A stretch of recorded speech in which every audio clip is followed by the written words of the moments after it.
Na farko dai Malam Umar, idan ka tuna a ranar 29 ga watan Mayu na wannan shekara da ta gabata ta 2023, shugaban kasa Bola Ahmed Tinubu ya dafa ƙur'ani ya ɗauki rantsuwar kama aiki, wadda wannan rantsuwa abu ne mai matuƙar girma da kuma nauyi, domin ya yi alkawarin kula da dukkanin 'yan Najeriya, kare haƙƙin jama'a tare da tabbatar da cewa an yi amfani da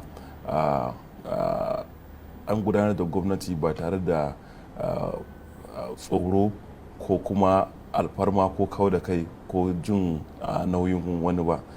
Ma'ana dai mulki wanda yake na gaskiya, na tsakani da Allah, na ba sani ba sabo. Kuma tun bayan wannan lokaci shi shugaban kasa ya yi ta maimaitawa a wurare daban-daban cewa a ƙarƙashin ikonsa, a ƙarƙashin kulawarsa, ba zai bari a yi almundahana ko kuma a yi wani abu na taɓargaza ko kuma wani abu wanda bai dace da abin da ra'ayi ko kuma tunani ko kuma abin da 'yan ƙasa suke bukata, suke nema ba. Wannan ya sa in ka kula, akwai abubuwa da dama da suka faru tun daga a cikin watanni 7 ɗinnan na wannan gwamnati, waɗanda suke nuna cewa shugaban ƙasa yana tsayawa akan wannan rantsuwar tashi da cewa lallai a yi abin da ya dace da yadda kuma 'yan ƙasa za su ji daɗi, kuma a yi kashe kuɗin ƙasa domin cigaban 'yan Najeriya. Sannan kuma kunnuwansa a buɗe suke, shi yasa duk abin da mutane suke faɗa ko a gari, ko da ba bai shiga gidajen talabijin ko kuma gidajen jaridu ba, shugaban ƙasa yana sane, saboda yana da kunnuwa a buɗe, yana da mutane da kuma yake magana da su waɗanda ba a cikin gwamnati suke ba. Yake magana akan cire wannan bambance-bambance na kudaden kasashen waje. Da mutum zai je CBN, babban banki, ya karɓo dala a kuɗi mai rahusa, wanda zato masu uwa a gindin murhu kenan, sai kuma ya zo ya tsallako bakin titi ya sayar da ita a kasuwar bayan fage a kusan ninki ko fiye da ninkin kuɗin da ya siya. So shugaban ƙasa kasan ya hana wannan abu, aka cire wannan bambancin. Yake cewa inda ya ga dama zai iya barin wannan abin ya ci gaba, domin ko shi ko wasu abokansa su masu amfana, amma ya ce shi saboda rantsuwa da cewa ba zai yi almundahana ko ya ga ana yi ko ya kare ba, shi yasa ya ce God forbid, wato Allah kiyaye ya shiga cikin irin wannan badakala, ya a soke abin gaba daya. Ya zama na in zaka je zaka siya dala a CBN, zaka siya ta kusan daidai da yadda take a kasuwa. To waɗannan abubuwan suna nuni da irin wato manufar shi shugaban ƙasa na a ga cewa lallai an yi abin da ya dace, lallai ba a yi karkatar da kudaden jama'a domin jin daɗin wasu mutane kalilan ba. Duk minista da ya yi abin da ba daidai ba fa, ba zai gani a ƙwaryar shansa. Kuma ko a jawabinsa na ƙarshe na farkon na sabuwar shekara ɗin nan, ya ƙara maimaita wannan magana ta cewa a cikin ya ma yi magana cewa daga mun shiga wannan shekarar, duk waɗanda za a gane waɗanda ministoci ne za mu ci gaba da zama da su, abin da ya ce kenan. Ma'ana waɗanda ba su daidai ba su ma su gaba daidai ba. To idan ka yanzu ta ita ministar jin kai da aka dakatar da ita, a kullum ana cewa idan ana zargin mutum ba za ka ce ya yi laifi ba har sai idan kotu misali ta tabbatar da laifinsa. Zargi ne ake yi, amma saboda kamar yadda na ce maka, shugaban kasa yana da kunnuwansa a buɗe, ya sa ya ji wannan koke-koke na mutane cewa ai gashi an yi ba daidai ba, gashi an yi ba daidai ba, sai ya sa ya ce to a ɗauki mataki. Na farko, in a ƙarshen mako an fidda sanarwa da ministan yaɗa labarai fitar cewa a dakatar, cewa a shiga bincike. Shugaban kasa ya ce a yi bincike.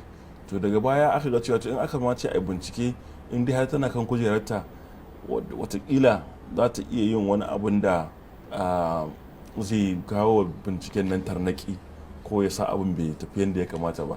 Sai shugaban kasa a jiya litinin ya ce a sauka daga kan kujerarta, ta dakata, kamar yadda aka yi a kan ita ma wata ma'aikaciyar jin kai din, wato Halima Shehu, wadda ita ma a 'yan kwanakin nan aka irin wannan zargi na cewa an ga kuɗi sun fita daga asusun su na ɗaiɗaikun mutane. Wannan yasa aka ce to ita ma ta dakata, ta sauka daga kujerarta a yi bincike. To waɗannan abubuwan dukansu sun nuna cewa abu biyu. Na farko shine sun nuna cewa shugaban ƙasa da gaske yake cewa ba sani ba sabo, kuma aiki aka zo yi, ba an zo ɗiban kudaden al'umma ba.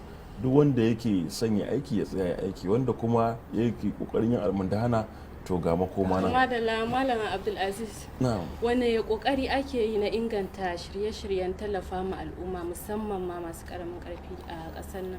To kin ga yana daga cikin abin da shi shugaban ƙasa ya ba da umarni a cikin wannan sanarwa da aka fitar a jiya Litinin, cewa baya ga binciken badakala da ya ce EFCC ta yi, to kuma sai ya ce ministan kuɗi ya jagoranci wani kwamiti na bincike akan maya ma ake gudanar da wannan abubuwan na tallafawa al'umma.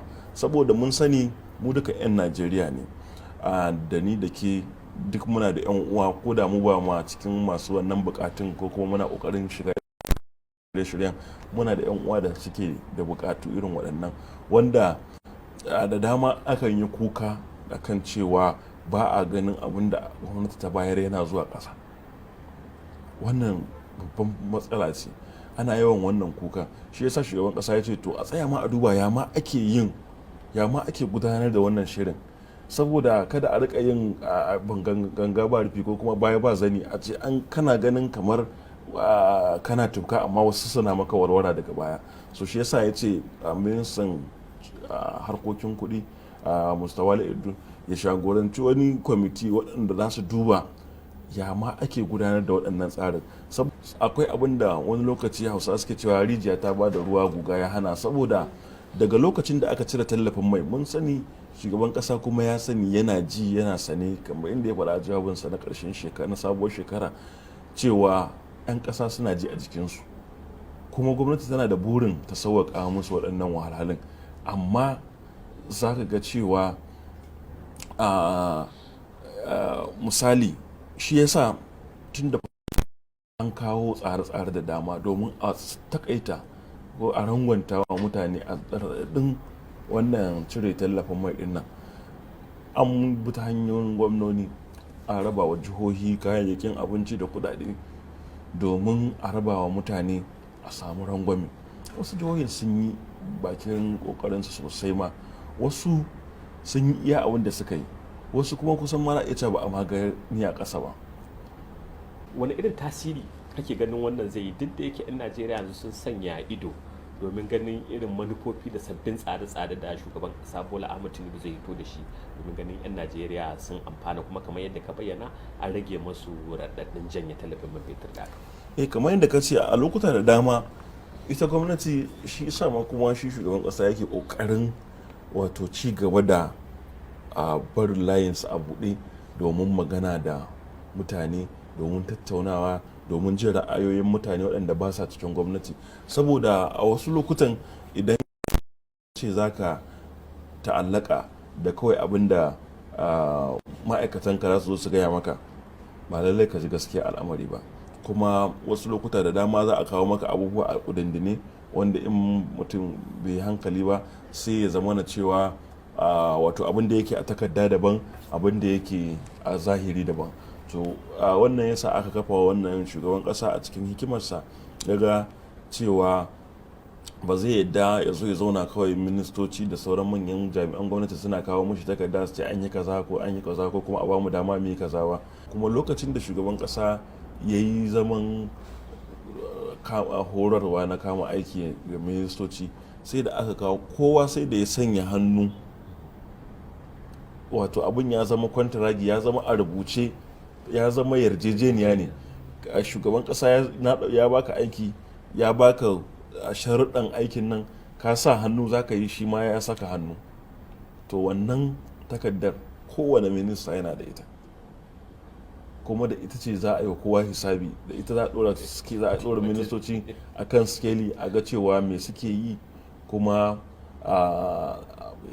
ya suke yin shi, kuma me tasirin wannan ga rayuwar 'yan ƙasa. Sannan nan ya yi daidai da tsarin da gwamnati ta ɗauka na ƙoƙarin a cicciɓa da sauya akalan Najeriya a tsawon waɗannan shekaru hudu na farko da muke ciki.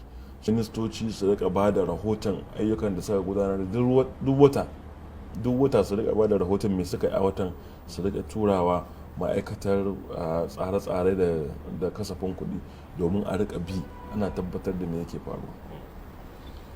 To Malam Abdulaziz, waɗanne matakai gwamnatin Bola Ahmed Tinubu take ɗauka wajen rage ma al'umma raɗaɗin tallafin man fetur ɗinnan da suke fuskanta ko ce da suke ciki? Kamar yadda na fara bayani kafin mu tafi wannan hutu na rabin lokaci,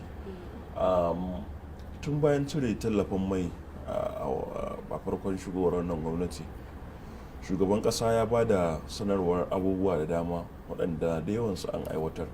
Na farko misali, akwai rabon taki, akwai ko da ake jin na rijiya, bari mu fara daga nan. Akwai tallafin kayan abinci wanda aka yi shi a kashi daban-daban. Na farko akwai shinkafa da kuma masara, wanda na tabbata ko a nan gidan talabijin na NTA ba za ku gaza ɗauko rahotannin yadda aka rarraba waɗannan kayayyaki ba, wanda an yi shi ta hannun gwamnoni, ta hannun jihohi. Gwamnatin tarayya ta aiki da tureloli na buhuna da yawa na shinkafa da masara aka aika cikin jihohi daban-daban. Sannan akwai tan 250,000 na taki da shi ma aka raba wa manoma, domin babban abin yawanci dama babban matsalar dan adam, babban abin da kusan dukkaninmu kowa ya fi damuwa da shi shine abinci. Inda abinci kusan komai mai sauki ne. To gwamnati ta ga cewa ya kamata a yi a bunƙasa samar da abinci kuma a taimaki manoma su yi noma ɗin, kuma farashin abinci zai yi ƙasa. In farashin abinci ya yi ƙasa, kusan da abin da za a wata wahala da za a fuskanta da sauki. So wannan yasa aka ba da wannan tallafi na takin zamani. Akwai kuma waɗannan tsarin guda biyu.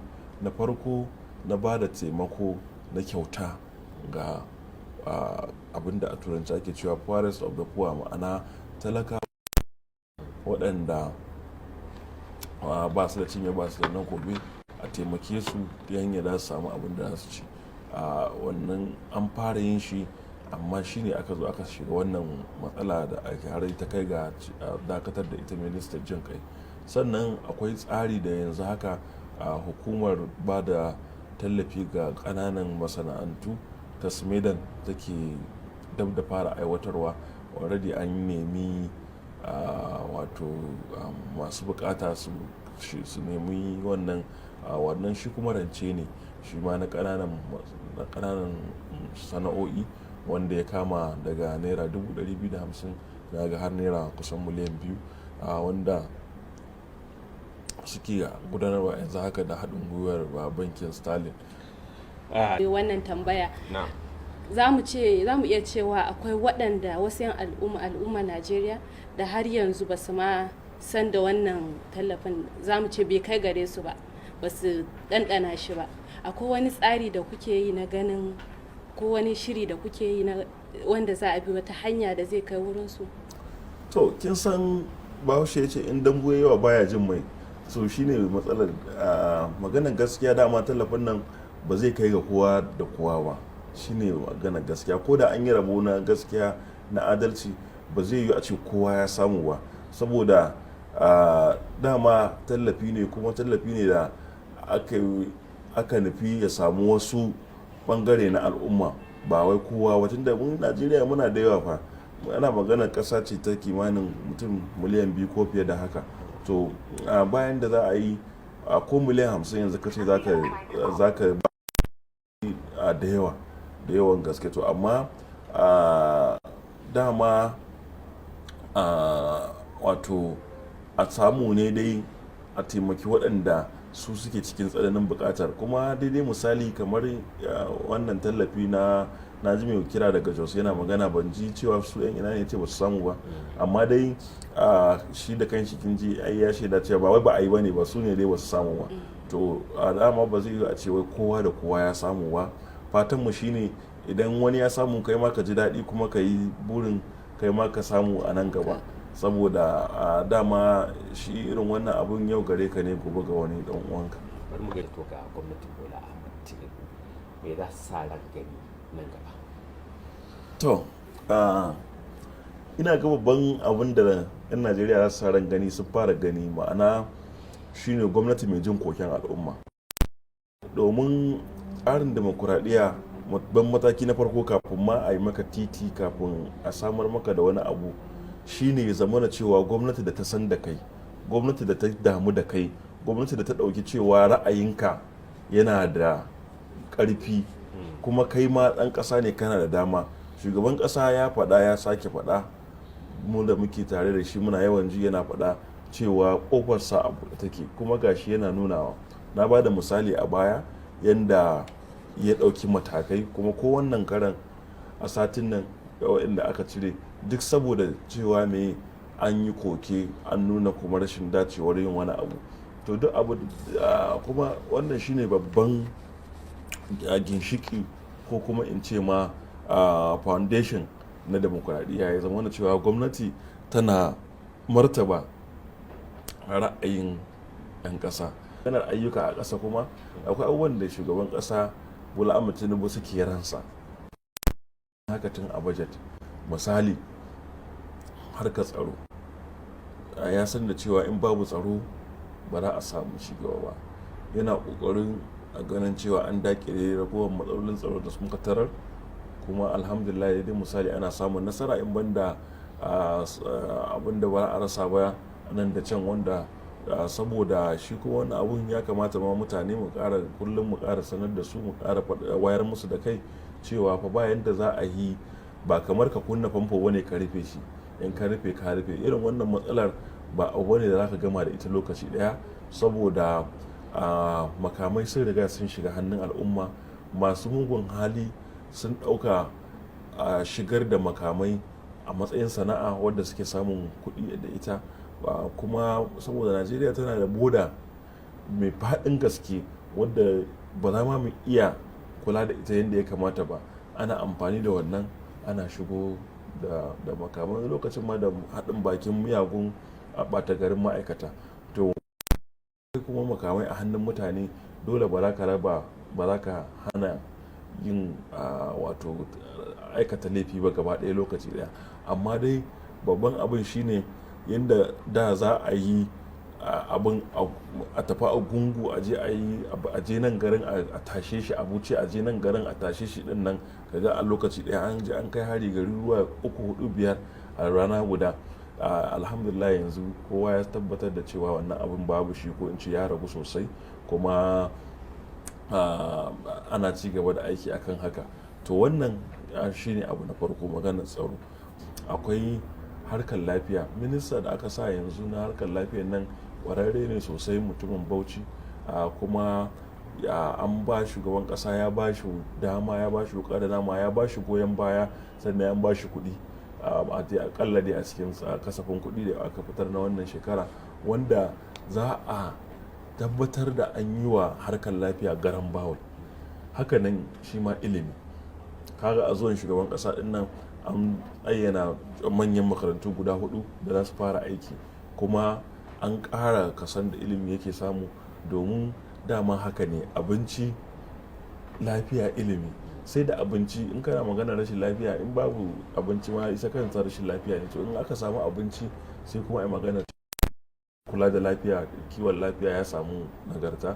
Sai kuma magana ilimi, domin kamar yadda shugaban ƙasa yake faɗa a kullum, ilimi shine babban makamin da za a iya yakin talauci da shi. Idan ka ba mutum ilimi ka rage masa matsalar talauci, domin kuwa zai samu hikima, kamanta da kwalin ma, akalla hikimar da zai samu na yadda zai kyautata rayuwarsa shi kanshi babban empowerment ne, babban hanya ce ta taimako. To akwai waɗannan abubuwan su ne al'amura. Don kuma akwai maganar fasahar zamani din nan. Yanzu haka akwai tsari da aka fitar da shi, wanda hukumar kula da fasaha ta NIDA da ita ma'aikatar wato fasahar zamani ta ƙasa suke aiwatarwa na ƙoƙarin wato horar da matasa miliyan 3 a hanyoyin wannan fasahohin nan na zamani, wanda ana sa ran zai samar musu da sana'o'i. Domin ita fasahar zamanin nan yanzu idan mutum ya iya ta, shi ma wata hanya ce ta dogaro da kai mai ƙarfi, wadda a wani lokacin ma ta fi ma a ce mutum yana aikin albashi. To duka waɗannan tsare-tsare ne waɗanda na hangen nesa ba wai na yanzu. Haji Abdulaziz, saboda lokaci, a gurguje wani kira za ka yi wa 'yan Najeriya na ganin sun ba gwamnati goyon baya don cimma burin da aka sa gaba? To, Hajiya, kamar yadda kika sani, babu yadda za a yi gwamnati ta yi nasara idan ba da goyon bayan al'umma ba. Kuma goyon bayan nan ya kasu daban-daban, ya danganta ta ɓangarori da dama. Misali, idan ya zama na cewa gwamnati na tafka wasu suna warwarewa, akwai matsala.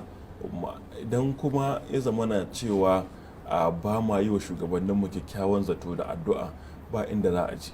Saboda a duk lokacin da mu ya zama na cewa ba ma kallon alheri, kullum muna ƙoƙarin mu yi a rika kambama abin da aka yi na kusa daidai ba, to akwai matsala. Amma shugaban ƙasa mutum ne mai kyakkyawar zuciya, ko maƙiyansa ko waɗanda ba sa ƙaunar shi suna faɗar haka, cewa Bola Ahmed Tinubu dai a matsayinsa na mutum yana da kyakkyawar zuciya, yana da son kyautatawa mutane, kuma yana da kishin ya ga cewa an ci gaba. To ya kamata 'yan Najeriya mu fito mu tallafe shi ta hanyar yi masa addu'a